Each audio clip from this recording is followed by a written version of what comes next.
Yo, what is going on, everybody? Here at the USK Gaming Channel, my name is ReFlects. Hope you guys are all having a great day so far. I know I sure am, man. In today's video, we're going to be talking about the new Fortnite update that recently just came out. But before we get into today's video, notification shout out winner up on the screen right now. Congratulations. If you guys do want to be shout out in the next video like this person right here, all you guys got to do is make sure you like up on the video, subscribe if you guys are not subscribed already. Make sure you guys have post notifications enabled, and just comment hashtag notification gang in the comment section down below for a chance to win. Without further ado, I'm not going to talk anymore. Here's the video. Enjoy. So if you guys did not hear already, there was a huge Fortnite update that recently just came out. I believe it came out yesterday, and this update had a bunch of stuff in it. This update was really big. This update ranged from UI improvements to audio improvements, gun improvements. They fixed some performance issues in the game and a whole lot of stuff. In this video, I'm going to be going over the patch notes and new things that they did add. I'm only going to go over the things for PS4, Xbox One, because they have about the same as PS4 and Xbox One with PC, except there's a different one that explains like GPU and that. So for the sake of the video, I'm only going to do PS4 and Xbox One. So without further ado, let's just get straight into it. Now, the first big thing that everybody knows is they added new places to land. They added a bunch of places. One's called Tilted Towers. The other one is called Shifty Shafts.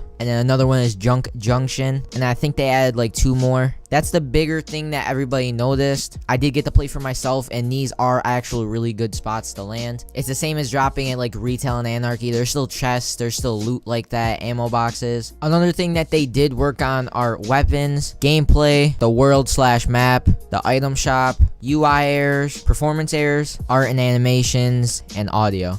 I'm going to be going over the more important stuff and then going into the stuff that's not really important. We're going to start with weapons first. They did remove the scoped AR from supply drops, as well as changed the scoped AR, changed the scope. What they did was they replaced the old arrow reticle with a more modern design to the point where it should be easier to tell where you're aiming at and where your crosshair actually is. Another thing is, remember when the snowball launcher was a thing? Now it's not. Now it's just a normal war machine/grenade launcher. If you guys just started playing Fortnite recently, the snowball launcher or the grenade launcher was a regular grenade launcher, and then since Christmas time was coming up and it was December, they changed it to a snowball launcher.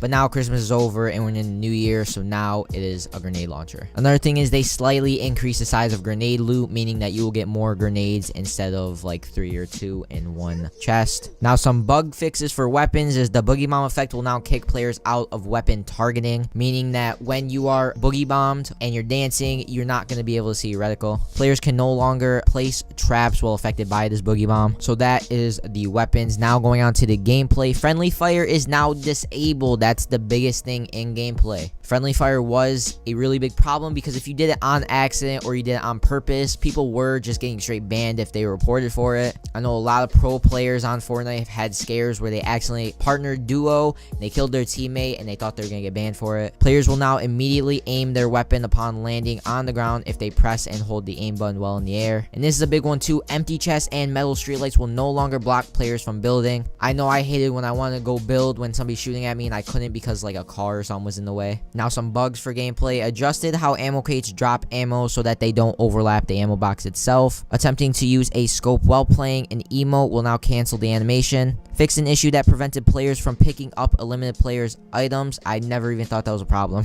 Fix an issue which caused supply drops to pass through player-built structures. Fix an issue which caused a trap to deal no damage if a ramp or roof is placed in front of the trap. Build mode visuals no longer persist when using a launch pad or knocked into DBNO state. The cozy campfire trap will no longer heal eliminated players. And fixed an issue which caused the glider to sometimes deploy sideways after using a launch pad. Now going on into the world, the map has been updated with new points of interest. We already talked about that though. Players now interact with grass and foliage as they walk through it. That's a big one. Added water effects while entering and exiting the water. That is a big one also. When I used to go in the water never even used to be water. It just used to be something that was there. Another big one is added new post-process effects for camera. Basically, the camera will go below the water surface now. Added ammo boxes to Dusty Depot.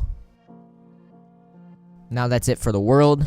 Now going to the UI, sniper elimination feed messages now include elimination distance in meters. That's a big thing in case you get a really big snipe and you want to see how many meters it is. People can now compare. When spectating a faraway player, a loading message may be displayed for a short amount of time in the game. World will appear after loading completes. You cannot switch another player's until load completes. Now going to bug fixes for UI. The select mode button now grayed out and it's unselectable after readying up. When selecting report player, the name field will no longer autofill the player's own name. Fixed an issue where caused the revive icon to remain over a player if two players revive them at the same time. Now going to audio. Audio is a very important thing. I know in the beginning of a game they did have a lot of problems with the footsteps. I mean, you're kind of playing a game that's really tactical and you need to hear footsteps. So it would make sense if you can hear the left side and the right side, and there was a problem with that. But for audio, added new audio for pickaxes that were previously using default swing sounds. Added a pickup sound effect to the damage trap. So mainly they just added different swinging sounds and something about a trap. Now for some of the bugs, fixed an issue that sometimes caused a falling wind sound to loop repeatedly after being eliminated. Reduced volume of collection sound while harvesting wood. Reduced volume of consumable pickup sounds. Removed the jarring stone impact from the AC/DC pickaxe.